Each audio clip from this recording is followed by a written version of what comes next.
దేవరాలో అదే నాకు ఎందుకో కొంచెం ఎక్కడ అంటే వాళ్ళు కొంచెం సెకండ్ హాఫ్ని అట్లీస్ట్ కొంచెం మిస్టీరియస్గా ఉండడానికి కొన్ని సీన్స్ ఫస్ట్ హాఫ్లో పెట్టి ఫస్ట్ హాఫే ఎక్కువ బాగుంటుంది రిలేటివ్లీ సెకండ్ హాఫ్ కంటే. సెకండ్ హాఫ్లో కొన్ని సీన్స్ నాకు అంత ఎక్కలేదు. ఫస్ట్ హాఫ్ ఫుల్ డ్రామా అంతా ఉంటుంది, అంటే ఫాస్ట్గా అయిపోతూ ఉంటుంది ఫస్ట్. సో నా ఫస్ట్ హాఫ్ ఎక్కువ నచ్చింది. సెకండ్ హాఫ్లో జాన్వీ కపూర్తో ఆ లేడీస్ డిస్కషన్ అంతా కొంచెం నాకు లైట్గా క్రింజిగా అనిపించింది. వయసు వస్తే అర్థం అవుతుంది అది. ఆ రిఫ్రెష్మెంట్ కావాలా, ఎందుకంటే ఒక సినిమాలో ఎప్పుడు పోతున్నప్పుడు సడన్ గా ఇప్పుడు పూరి జగన్నాథ్ ఎందుకు కామెడీ పెడతాడు చెప్పు, అంత ఇంటెన్స్ స్టోరీ తీసుకోలేరు. కొంతమంది ఉంటారు 80% తీసుకోలేని వాళ్ళు ఉంటారు, ఒక 20% మాత్రం ఆ ఇంటెన్స్ కోరుకుంటారు.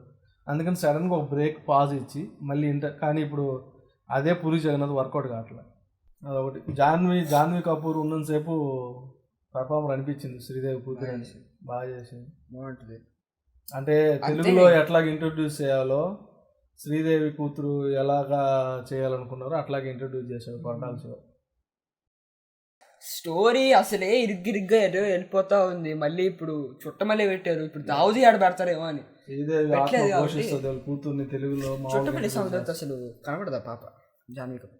ఎందుకు కనిపిదిరా, అట్లా ఇంట్రొడ్యూస్ చేయకపోతే ఆత్మ పడుతుంది, శ్రీదేవి ఆత్మ ఒప్పుకోదు. లేలే, నాకు చుట్టమల్లి సాంగ్ తర్వాత జాన్వీ కపూర్ అసలు కనబడుతుంది సినిమాలో కనిపిదా?